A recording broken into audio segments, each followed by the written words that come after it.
So what's up? How's it going today? In this video, we're going to take a look at how to get those Duane Allman style bends in Stormy Monday. So we've got a practice backing track at the end. You can try this stuff all out on your own. I'm going to break down what it is we're doing, but first let's give it a listen to just the beginning part of his solo on the famous Fillmore concert version. So let's give it a listen and we'll break it down.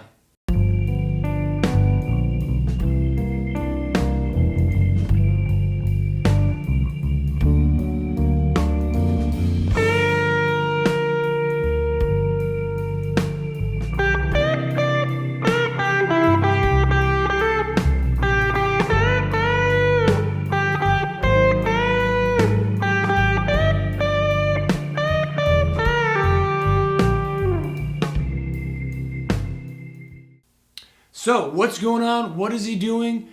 What kind of bends are going on here? Let's dissect it. This is a G blues. It's not a typical blues. It's a more jazz blues that kind of gets outside of the key a lot, but that's okay. We don't need to even worry about that. He's not really playing against the changes. He's playing a lot more just over them using a combination of the blues scale and the major pentatonic, or what I like to call it the major min. You may have seen that in some of my videos, like maybe my Stormy Monday backing track, and I should probably do a better job with those describing what that means, but what it is it's a combination of the major pentatonic and the minor pentatonic. So in this case, we'll take just a little box, the little area that he does a lot of the solo, at least the main part of it, the beginning, just right around here, although for him it's going to be different because he played in an open tuning, but this is translating for standard tuning.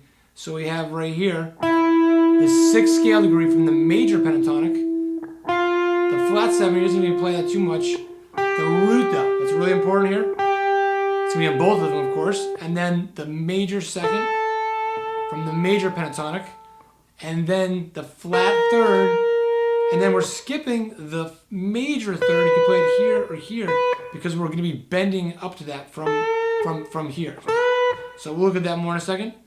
Then we have the 4th, and the 5th, and we're going to bend a bunch up to the 6th here. So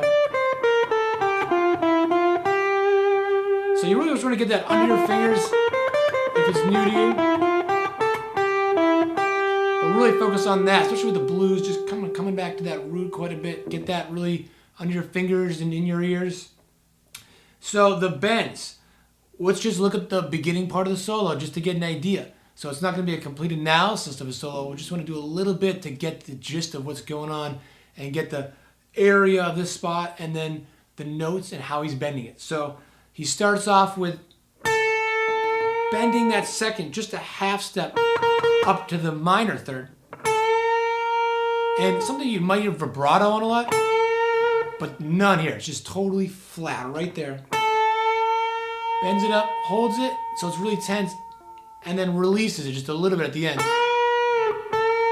go too far there. He starts it off, and then going to the root, to the 5th, and bending it up right away. So you end up essentially hearing. So bending this now a whole step. And if this stuff's new to you, or maybe it's not new, but it's just still, you can't consistently get the pitch, just work on just these spots right here. Really making sure you get that. And get real consistent. You know, it's tough to really get it consistent on a regular basis, but the more we work at it, the better it'll get. So we've got that spot. And then just another little half step bend here. Some vibrato finally, and then that major 6th, and then just a little aggressive hammer on there from the root to the 2nd, and then some big bends here. So that's basically just going, do, re, mi, 1, 2, 3, 1, but from here, kind of like sliding it up. So you're really just hearing the root and the 3rd, because this is just a quick passing the bend,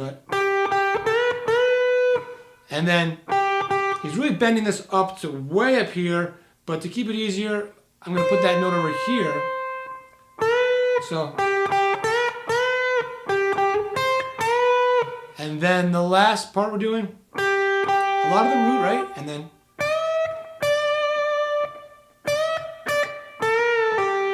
so kind of a combination of all of them. You know, see these little ideas, and then he puts it all together in that last lick before moving on to other stuff. Where the next part, I didn't write it out, but he's going that flat third to the flat seventh to the root.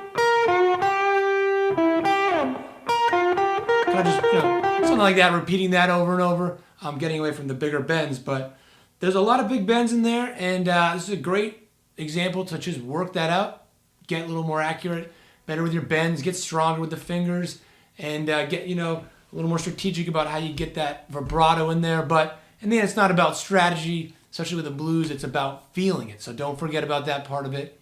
But work out with the backing track, just playing along with this little area right here, and work on the bends.